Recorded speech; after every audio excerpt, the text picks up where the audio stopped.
Bonjour Alain Jacques. Bonjour Sylvie. Vous allez bien? Ça va? Ouais. Et vous? Bien. On s'embrasse? On s'embrasse. Ravi de vous recevoir dans l'atelier. Moi aussi. Donc vous êtes en pleine création là? Oui, j'essaye de finaliser une pièce, c'est la dernière, qui a plusieurs ramifications, donc en fait beaucoup de petits dessins préparatoires. Je pense que les idées sont à peu près campées, maintenant c'est l'orchestration définitive. Bravo. Voilà, c'est les choix qu'il faut faire.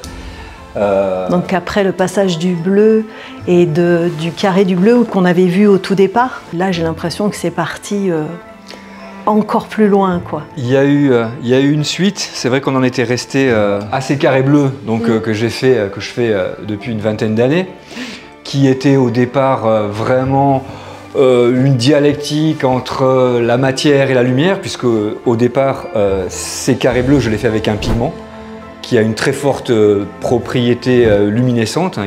Voilà, ce pigment, c'est un pigment chimique. Et ce pigment chimique, avec ses propriétés d'iridescence, moi, c'est quelque chose que j'ai vraiment retenu. Donc, au point de départ, pendant une quinzaine d'années, je crois que je ne me suis pas tellement posé la question de savoir quelle pouvait être leur signification. Ce qui m'importait, c'était de traduire cette luminosité pigmentaire que j'avais vue dans une usine. Donc, pendant 20 ans, j'ai fait ces carrés, je les ai opposés à leur matière et le temps passant, à force de lecture, j'ai découvert un jour une légende qui s'appelle la légende de l'ornithomancie. Donc ce sont des légendes qui remontent à l'époque de l'Antiquité, où des devins, des augures, des auspex, en fait, dessinaient mentalement des grands carrés dans le ciel. En fait, ils faisaient une arithmétique du ciel, ils découpaient comme ça, à l'aide d'un bâton, mentalement, ils découpaient des grilles. Ça leur permettait en fait d'avoir une sorte d'équation. Ils attendaient que les oiseaux traversent ces espaces délimités. Ça leur permettait en fait de prédire l'avenir et également de comprendre les mystères du monde. Donc ce jour-là, je me suis rendu compte que ces carrés, je pouvais les raccrocher à une réalité plus tangible. Et cette réalité, c'était pour le coup l'immanence du ciel. Et je me suis rendu compte qu'une des premières légendes de nos civilisations, et certainement partagée dans d'autres civilisations, était de cartographier le ciel. Autrement dit, de le géométriser d'une certaine manière. Ce que je vois aussi comme un prémisse probable de l'époque de la Renaissance et de la perspective. Donc, étant féru de géométrie, on va dire que j'ai glissé dans un monde un peu plus souterrain où j'ai commencé à m'intéresser à la géométrie que l'on va trouver dans la nature, mais aussi à la géométrie qu'on va trouver dans la science, à la géométrie qu'on va trouver dans les croyances lointaines.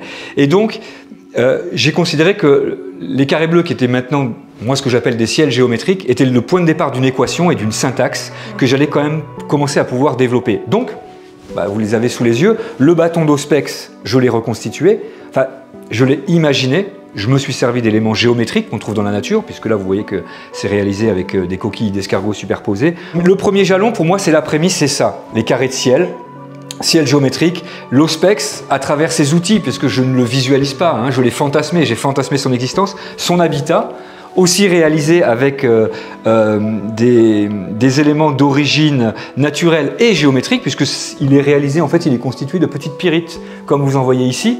Ces pyrites qu'on trouve en Aragon, que j'ai trouvé en quantité importante.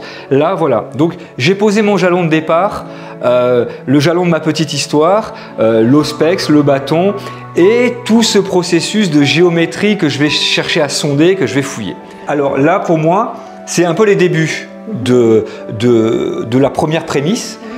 Il y a cette idée d'espace délimité.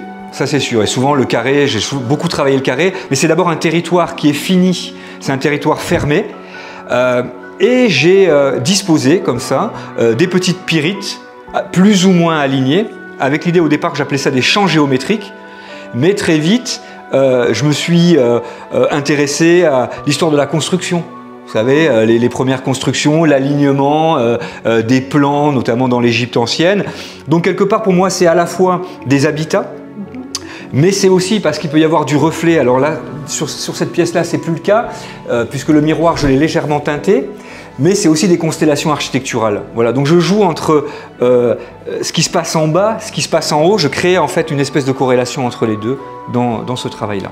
Là, il y a quand même à la fois l'infiniment grand, si on parle des constellations, l'infiniment petit de la matière. Et cette matière, je vais la retrouver après dans des explorations vraiment plus microscopiques, notamment dans les cellules. Donc là, vous en avez quelques-unes. Le microscopique et puis surtout la géométrie de la nature. Ouais. Donc là, vous en avez 3 qui symbolisent, on pourrait dire, 3 ordres de la matière, puisqu'il y a l'ordre de l'organique, avec ce que j'ai appelé baptisé la cellule rhombique. Le rhombe, c'est une forme, et cette forme, on la trouve dans l'organique. Par exemple, le rhombe, c'est une forme qui qualifie l'écaille de poisson. Voilà, l'écaille de poisson, elle est faite de l'agencement de petits rhombes. Donc, la cellule organique, elle est là. Voilà, c'est une des premières. Les cellules aqueuses, alors on reconnaît plus facilement, vous voyez, l'hexagone, cette prolifération orthogonale comme ça. Hein. L'eau, et puis le végétal qui est important, tige de tronc ou tige de... Vous pouvez vous approcher, hein, si vous voulez, on le voit un petit peu mieux. La cellule de la tige, elle est vraiment située ici, et puis progressivement, ça prolifère, ça va donner un tronc. Alors, ce que je veux vous dire tout de suite, c'est que j'ai pas vocation à établir un compte-rendu scientifique. Oui. C'est-à-dire qu'il y a une part d'inventivité. L'imaginaire géométrique, il part d'une donnée scientifique. C'est-à-dire que je pars de capture d'écran, je pars de saisie au microscope, ce genre de choses-là. Et après, je laisse vagabonder mon imaginaire. Donc du coup, je peux pas dire que j'ai illustré quelque chose qui existe concrètement dans la réalité. C'est une spéculation. Mais moi, je suis pétri par les spéculations. Je trouve que c'est quelque chose qui a été fascinant dans l'histoire de l'art. La spéculation des scientifiques déjà pour commencer. Donc voilà, l'axe de départ de mon travail, c'est j'ai commencé d'abord à recenser tout ce qu'il y a de géométrique dans la nature. On peut continuer, je peux vous montrer aussi des choses qui sont beaucoup plus petites. On parlait de coupe de cellules. J'ai commencé aussi à vouloir travailler avec des petites sculptures, donc je peux vous montrer celle-ci. Alors elle est vraiment microscopique, hein, faut la voir à la lumière. En fait, vous pouvez la prendre par le socle. Voilà, alors ça, c'est des toutes petites sculptures, moi qui me rappellent un peu les sculptures microscopiques de Giacometti. Vous voyez, vous savez, avec des gros socles énormes et des toutes petites sculptures. Et en fait, c'est une tête de Crassula capitella, qui sont des petites plantes qui prolifèrent encore une fois en suivant un principe mathématique qui est le principe des stellations, c'est-à-dire que la nature va réaliser des empilements parfaits comme ça. Et donc ces petites têtes-là, qui sont donc des pousses végétales de Crassula, alors j'en ai fait pousser, grâce à mon épouse, hein. Il y a tout un processus de fossilisation parce qu'il faut que ça tienne dans le temps. Ouais. Donc généralement, je vais travailler avec des acides pour les assécher et puis ensuite je vais mettre une micro-couche de résine et ça va la fixer. Ici, vous voyez, j'ai aussi d'autres types de cellules. Ça, c'est les premières cellules que j'avais faites. Alors c'est vraiment des cellules végétales et celles-ci, elles ont une petite particularité. Si vous les regardez bien, même processus, hein, c'est-à-dire que la cellule, à la limite, au départ, elle n'est pas plus grande que ça. Et puis j'essaie d'imaginer comment elle pourrait croître. Et ayant habité au Puy-en-Velay à une époque, ça me fait aussi penser à des dentelles. Donc, vous voyez, la dentelière, le travail de la dentelière, le temps passé. Parce que je pense que c'est déjà les prémices de ce qui va se passer ensuite. C'est-à-dire que je vais en permanence dans mon travail et dans l'inspiration que j'y mets, osciller entre l'infiniment grand, donc ce qui est au-dessus de nous a priori, et qui reste invisible, hein, parce qu'on va vite arriver évidemment à des considérations sur le cosmos. Moi je me suis beaucoup intéressé aux écrits de Jean-Pierre Luminet. Le cosmos est aussi invisible à l'œil nu que le microscopique et l'infiniment petit. Et la dialectique entre les deux, du coup, elle est venue remplacer cette dialectique entre la matière et la lumière du bleu. En tout cas, vous voyez comment est-ce que ce travail-là a évolué et comment je suis sorti finalement du pictural pour arriver à... J'ai besoin du pictural de temps en temps, bon, il faut de la matière, il faut de l'application, mais c'est mis au service finalement d'un fil conducteur qui, au fur et à mesure des lectures, des rencontres, va s'étoffer un petit peu. En fait, votre travail, c'est constamment des rencontres avec, à chaque fois que vous trouvez... Enfin, même si vous trouvez ou vous ne trouvez pas une solution ou du moins une réalisation à votre travail, ça ouvre la porte à une autre rencontre à chaque fois, quasi à chaque fois. Ouais, je prends le temps à chaque fois de finir un travail, de l'archiver d'une certaine manière, parce que je note tout archivé. Et effectivement, après, je vais faire d'autres rencontres parce que je vais lire, parce que je vais tomber sur des choses. Là, ben, on va directement passer à celle-ci puisqu'on est là. Ça, c'est une des pièces les plus récentes. Elle n'est pas terminée. là, je suis quand même très avancé dans mon processus de travail, c'est-à-dire que désormais, j'ai exploré vraiment tous les propos de Jean-Pierre Luminet, qui est un astrophysicien qui a aussi un sens poétique extraordinaire. Et il a beaucoup écrit sur ce qu'on appelle l'imaginaire géométrique, donc on est toujours avec de la géométrie. Alors j'ai imaginé une espèce de dispositif qui se compose de plusieurs éléments. Au sol, ce sont des partitions de chants grégoriens. Sauf que j'ai enlevé il n'y a plus le texte, il n'y a plus que les petits carrés qu'on appelle des neumes et qui dessinent comme ça des mouvements. Et je les ai volontairement mis sur des carrés noirs. Donc ça me fait un tapis, on va dire, avec une scripturalité changeante qui part dans tous les sens. J'ai rajouté un pupitre.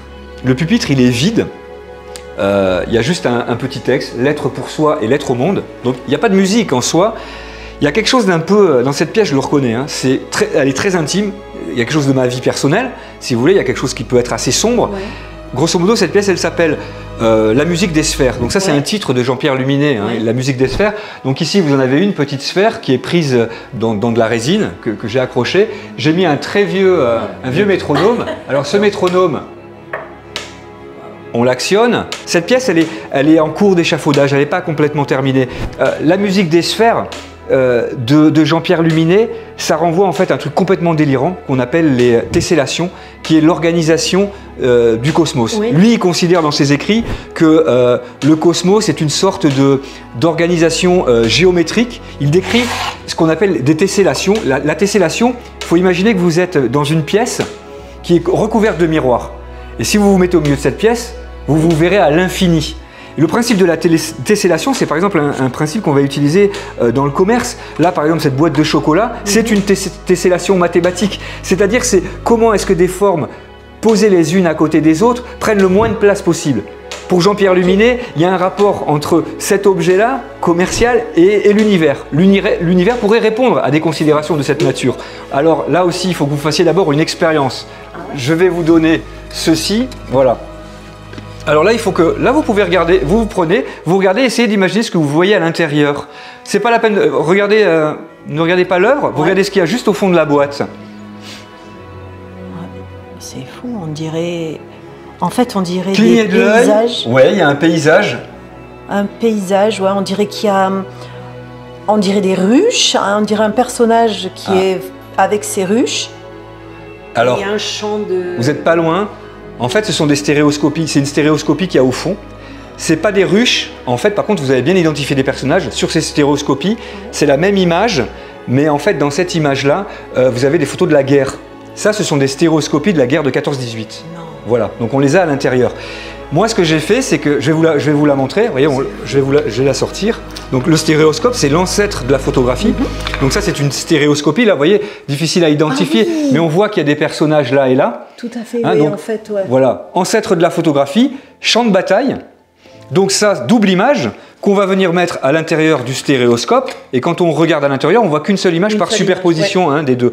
Et ici, là, dans ce travail-là, je les ai simplement placés à la verticale. Quand on se recule un peu, on a vraiment l'impression de voir des astres. Oui. Hein, c'est des lunes, c'est des petites lunes. Or, en fait, c'est que des photos de la guerre de 14-18. Voilà, donc ça aussi, c'est une pièce qui est assez récente. Et vous me posiez la question tout à l'heure de savoir comment je progressais. Oui. Ces pièces, je les avais dans un coin de mon atelier depuis de nombreuses années. Et un jour, je me suis dit, tiens, c'est quand même bizarre. Au départ, il n'y a pas le noir autour.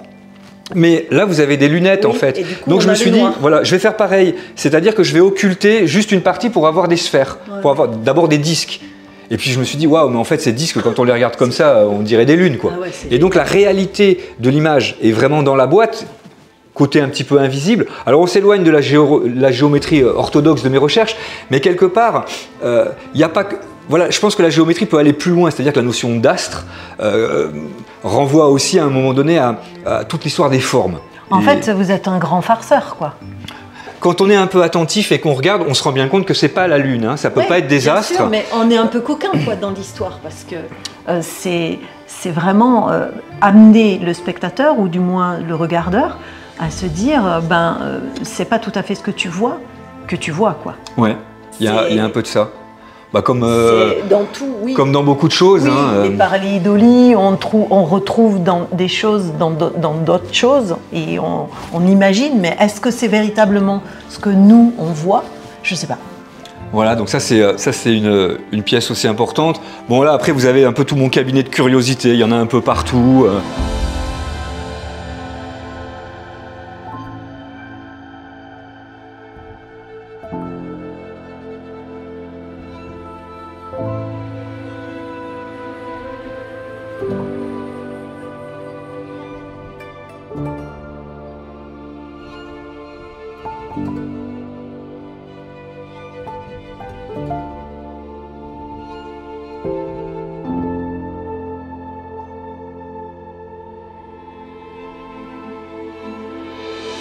J'aime bien la non-couleur.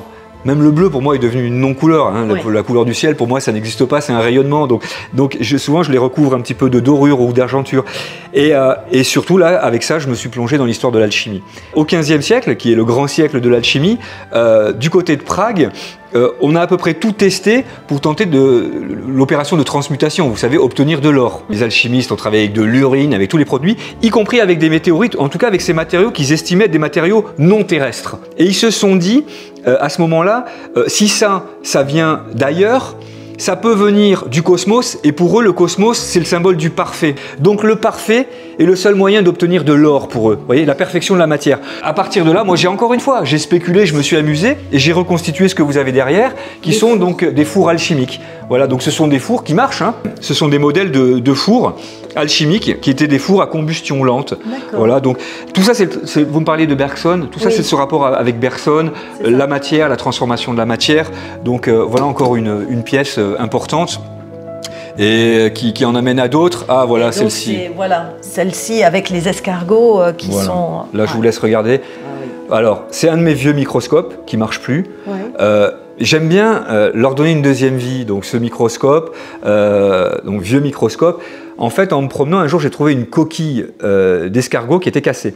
Et si vous regardez bien au milieu de la coquille, vous voyez, on dirait une spirale. Pas une spirale. La spirale, c'est sa forme extérieure, une tornade. On a vraiment l'enroulement d'une tornade. Et là, pareil, je me suis intéressé à la forme de l'escargot, à son origine, à la suite de Fibonacci que vous évoquez. Donc vous avez la composition qui est là. Et là, en fait, vous avez donc à peu près 200 coquilles d'escargots, hein, donc qui vont toutes croître en respectant ce principe de la suite de Fibonacci, c'est-à-dire 0, 1, 1 plus 1 égale 2, j'additionne après avec le chiffre d'en dessous. Alors j'ai fait l'alpha et l'oméga avec des escargots, mais vous avez le 1 plus 1 égale 2, 2 plus 1 égale 3, donc le 3 qui est ici, 3 plus 2 égale 5, 5 plus 3 égale 8, et ainsi de suite. En ce moment, je travaille sur une autre installation qui est juste derrière, je vous la montrerai, où j'ai collecté 600 coquilles d'escargots. Voilà, pour arriver à faire une suite plus développée. C'est une sphère de verre qui est placée au milieu d'un dessin. Vous voyez, c'est un dessin qui décrit des lignes comme des lignes de rhizome. Vous voyez, comme si on était dans la nature, un enchevêtrement de lignes. Et au milieu, vous avez cette espèce d'œil. Encore une pièce qui, pour moi, renvoie à l'œil, renvoie à cette culture de l'œil qui est la culture du XVIIe siècle, vous savez, Descartes, etc. Vous en aviez parlé d'ailleurs pour Vermeer. Oui, voilà, parce que c'est vrai que je suis fan de Vermeer. Enfin, je pense que Vermeer, Dürer, tous ces artistes-là, ils ont une grande influence. Vermeer plus particulièrement parce que il était fasciné par la vue. Vous savez, c'est le siècle de la vue, le XVIIe siècle hollandais. Il découvre les microscopes, ce genre de choses-là. Et ça fait quand même directement référence aux expériences de Descartes quand il place un œil de bœuf frais dans l'ouverture d'une porte et qui voit le monde inversé à travers. En fait, ils vont considérer à ce moment-là que l'œil, c'est déjà un acte de représentation et que l'œil, c'est un vertige. Qu'on a un œil et que ça nous permet de voir les choses différemment, quoi. Je vais vous laisser aussi regarder celle-ci qui est peut-être plus énigmatique, peut-être pour vous, je sais pas. Ah oui, tout à fait. Mais de toute façon, tout est énigmatique. Et c'est ça qui est fabuleux chez vous. C'est tout ce travail, en fait, et ces études. C'est... Là, vous avez une table. Vous avez une table. Tout est gris sur cette table. Vous voyez, tout est gris. Par contre, si vous vous approchez, vous voyez que la nappe que j'ai réalisée, je l'ai fait, vous voyez, c'est des fragments de livres, en fait. Mais ils reviennent toujours de la même manière. oui, en fait, okay, c'est les mêmes. J'ai fait des photocopies, c'est un imprimeur qui me l'a sorti sur un papier, et à chaque fois il y a un motif qui revient, des cubes, il y a 3 cubes. Hein? D'où la suite, parce que ce travail-là, en fait, c'est pareil, c'est une installation, il y a d'autres choses. Là, ici, vous êtes sur la table, ça pourrait être apparenté à la table du philosophe. Et c'est pas n'importe quel philosophe, là je fais référence, parce que l'ouvrage en question, c'est l'ouvrage d'un philosophe, de Merleau-Ponty, qui s'appelle La phénoménologie de la perception. Bon, c'est pas un ouvrage très fréquentable. Ce que j'ai commencé à faire, je me suis dit ça, voilà, c'est le cerveau de Merleau-Ponty. D'ailleurs, le cerveau, il est même dessous, vous voyez, je pourrais vous l'attraper. Voilà, voilà, vous voyez, il est... c'est pas un vrai cerveau, on est bien d'accord. Ouais, mais je voulais une forme qui fasse penser à la... Voilà, c'est la pensée, quoi. Il a une pensée carrée, quoi. Une pensée carrée, oui. On peut dire que Merleau-Ponty, il a une pensée bien carrée.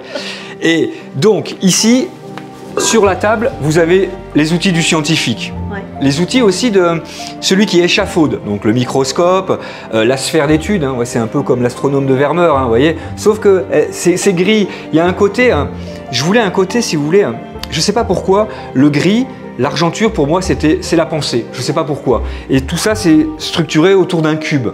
Donc je résume, pour moi, la lecture que j'ai de Merleau-Ponty à un penseur, oui, à un fin penseur, mais que la pensée est une chose abstraite, la pensée est une chose, vous voyez, qui renvoie aussi un peu à l'intimité. Vous êtes tout seul face à votre pensée, quoi. C'est difficile de communiquer. Enfin, communiquer sur Merleau-Ponty, c'est impossible. Donc je me suis amusé avec ça. Déjà, l'ouvrage en lui-même, je l'ai désossé, voilà, comme une couturière, je l'ai coupé en morceaux. Okay. Là, vous avez des petits cadres. Si vous regardez bien, vous verrez qu'en fait, j'ai refait les 3 petits cubes. Vous voyez, j'ai refait les 3 cubes. Ok. Donc voilà un. Voilà un. Vous avez les autres. Je pose là. Oui, vous pouvez le poser là. Vous avez les 3 autres, en fait. C'est la réplique des 3 petits cubes qui sont sur la table, mais qui sont faits avec le livre lui-même. Okay. Vous voyez, j'ai découpé des fragments du livre. Voilà. Je les ai même ici réalisés en les brodant. Ah oui. Voilà. Donc, en fait, dans l'enfermement de la pensée de Merleau-Ponty, jusqu'à un passage, en fait, il y a un seul passage du livre où il dit que, bon, ben, je pense que quand il en a marre de cogiter, qu'il se met dehors et qu'il regarde le ciel, c'est le seul moment où il a le sentiment de s'abandonner. Il s'abandonne au ciel, c'est là qu'il dit je ne peux plus maîtriser le ciel en pensée, alors qu'il maîtrise tout le reste, si vous voulez. Il ne maîtrise pas le ciel en pensée. Donc, pour moi aussi, mon rapport au bleu, j'ai commencé à comprendre qu'il avait un intérêt par rapport à la question du ciel. Et je l'ai appelé d'ailleurs le bleu du dehors. C'est-à-dire que pendant longtemps, pour avoir fait des carrés pendant 20 ans, c'était le bleu du dedans, c'était le bleu qui était dans mon esprit, si vous voulez, hein, de cette vision que j'avais eue du pigment qui dessinait un carré, ça je ne vous l'avais pas dit. Oui.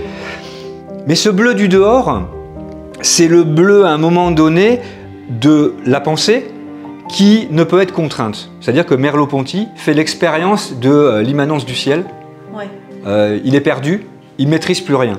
Donc je me suis dit, ça c'est de la partie intérieure, cette pièce-là elle va à l'intérieur. Mais je me suis dit comment est-ce que je peux arriver à imaginer le ciel de Merleau-Ponty à l'extérieur. J'avais pas 50 solutions, et je vais vous montrer dehors ce que j'ai fait, ouais. si vous voulez bien. En fait le dessin vous le retrouvez ici. Exactement. Vous voyez, vous avez les dessins, sauf que vraiment à l'échelle, hein, j'ai pris la mesure qu'ils entretenaient de leurs dimensions les uns à côté des autres, et je les ai réalisés en miroir noir. Et du coup, quand vous vous placez au bon endroit, eh ben vous avez le ciel qui se reflète dedans. Voilà, donc pour moi, c'est... En fait, cette œuvre-là, je l'ai commencée en 2015 et je l'ai achevée cette année. Donc en fait, j'ai mis 10 ans à la faire. Il m'a fallu 10 ans pour... J'avais fait d'autres propositions, mais ça ne me convenait pas. Et en fait, au final, je pense avoir finalement compris le livre de Merleau-Ponty par ce biais-là.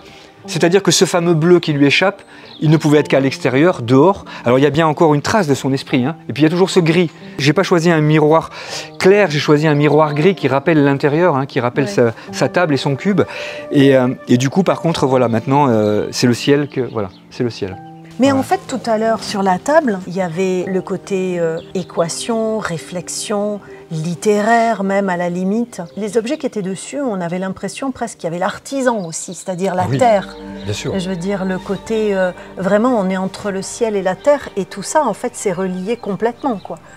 Voilà, on s'approche un peu de la compréhension de ce qui guide mon travail, c'est-à-dire que la dimension artisanale, la notion du faire, elle a toujours existé. Enfin, la manipulation de la matière, ça passe bien par l'outil. Donc sur la table, il y a les outils. D'ailleurs, moi je suis d'aucune véritable obédience, mais il y a des outils qui ont pu être repris par des confréries, ce genre de choses-là. Il y a le microscope, il y a le marteau, il y a le clou, il y a les ciseaux, il y a même le fil à coudre. Mais effectivement, tout ça, ce sont les éléments de cette archéologie de la pensée, quoi. Ça passe par la manipulation. Il y a ce côté manipulation qui m'importe. On arrive à peut-être une des dernières pièces qui, pour le coup, est la pièce qui m'occupe depuis des années, hein, qui est ce curieux dédale, là, vous pouvez vous approcher. Incroyable. Et en fait, ce dédale, c'est vraiment le dédale de l'esprit ou... Alors, bien sûr qu'on peut y voir déjà le dédale de l'esprit. Bon, vous voyez la configuration, ça ressemble à un labyrinthe. Ouais. En tout cas, c'est un labyrinthe qui est circulaire. Donc vous voyez qui est réalisé à partir de cercles concentriques. Oui. Donc il y en a plus qu'il n'en faudrait. En fait, le labyrinthe, tout le monde connaît. L'histoire du labyrinthe, évidemment, le Minotaure, tout ça. Sauf que ça, c'est une histoire du labyrinthe parmi d'autres.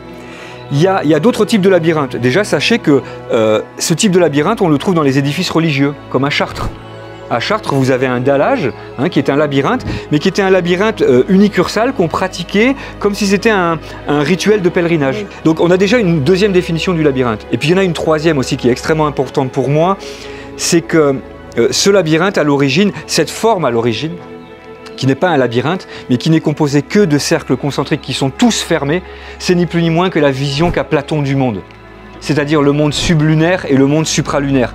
Il estime que le premier cercle et le deuxième cercle sont l'espace de la Lune et l'espace de la Terre. Et qu'au-delà, c'est le cosmos. Et que plus on va vers le cosmos, plus on va vers un monde de perfection. Donc ça, c'est un dessin au départ, hein. Je pourrais vous le montrer dans l'atelier, c'est un dessin. Voilà, le Cosmographicus Liber d'Appianus, c'est un dessin du XVIe siècle qui reprend la pensée de Platon et qui n'est composé que de cercles parfaits. Ça, c'est le monde parfait selon les platoniciens. Sauf que ce monde parfait, il va être détourné. Le labyrinthe, c'est un détournement de la perfection, vous voyez? Donc moi, j'ai voulu en faire un plan. Alors par contre, c'est comment il est réalisé. Puisqu'en fait, ils sont réalisés à la main. Voilà, ils sont réalisés à la main, tous de la même manière. C'est super léger. Alors c'est léger, oui, parce que là, il faut savoir, il faut arriver à trouver avec quoi c'est fait. Pour ça, il faut que vous le gardiez et que vous rentriez à l'intérieur. Je vais vous montrer comment c'est fait. Je vais prendre de l'aluminium, tout bête, voilà, donc c'est de l'aluminium, et je vais prendre pile 2 coudées, comme ça. La coudée, c'est une mesure égyptienne. Donc, vous me parliez d'artisanat tout à l'heure. Oui. Moi, j'ai voulu me mettre à la place des tailleurs de pierre.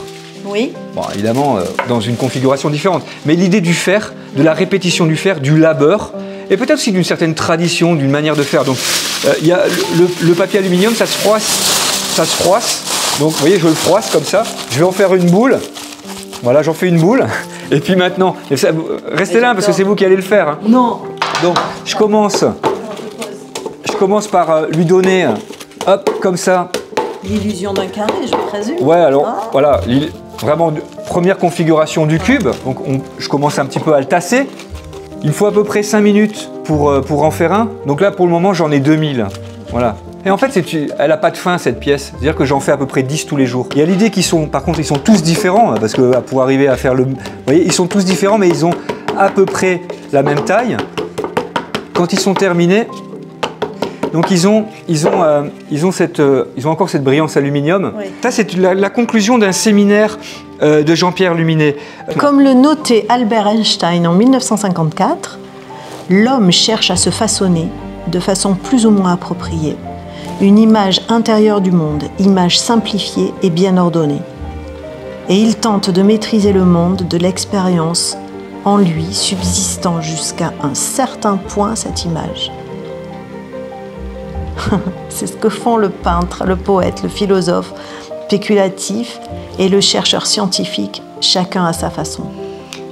Ouais, en fait, cette formule, peu importe la formule, mais Luminet, il a compris un truc extraordinaire et moi, pour le coup, c'est vraiment quelque chose qui me guide. C'est il n'y a pas de... La vérité m'importe peu dans tout ça. Par contre, c'est toute l'imagination géométrique qui se cache derrière la science. C'est quand même prodigieux, si vous voulez.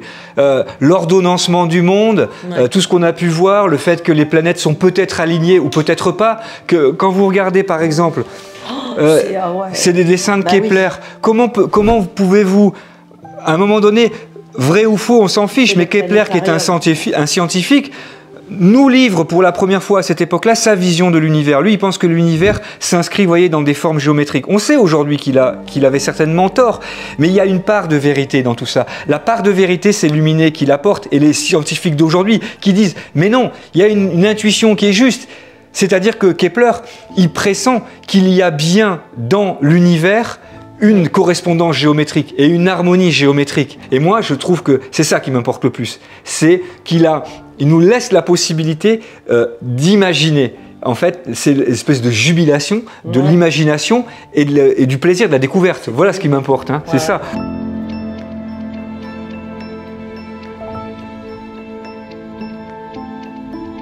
Rien ne vaut la rencontre, rien ne vaut l'échange et la discussion.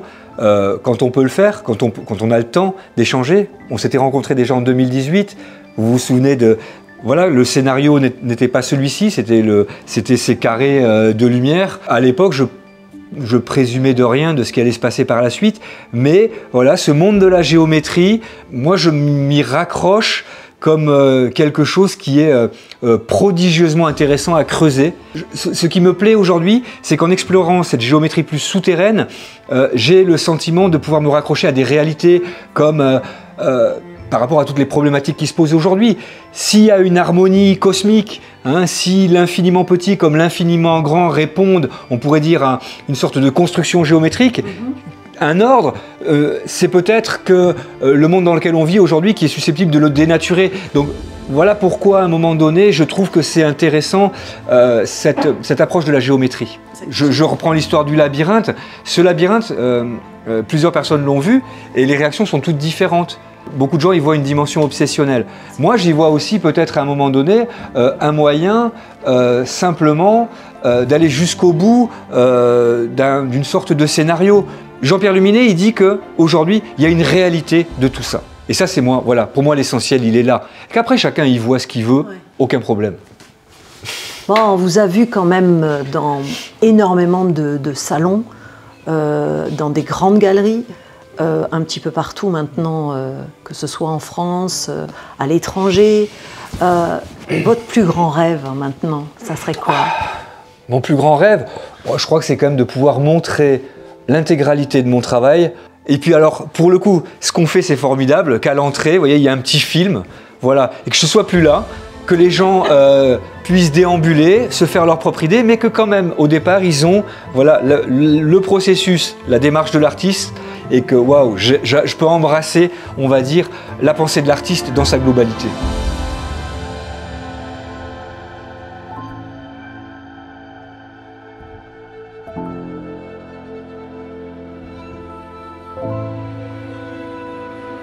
Merci de votre venue, Sylvie. Ça me fait plaisir, c'est la deuxième fois. C'était pas au même endroit, hein. C'était dans un atelier, hein, plus en hauteur. Mais là, maintenant, on s'étale. C'est vrai.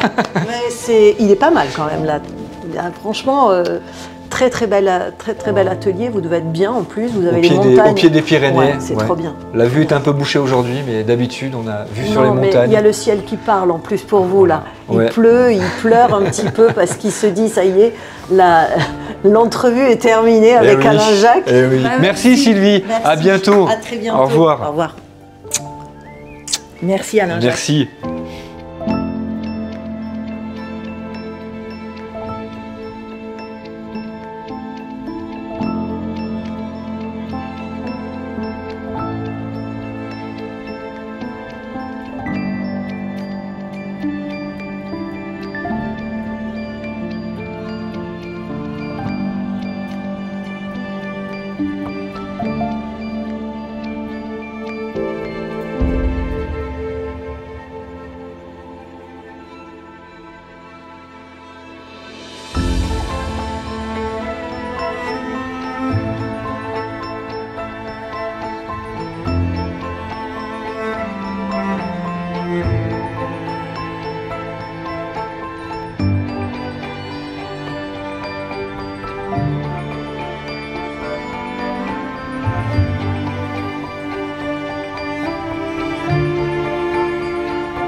vous.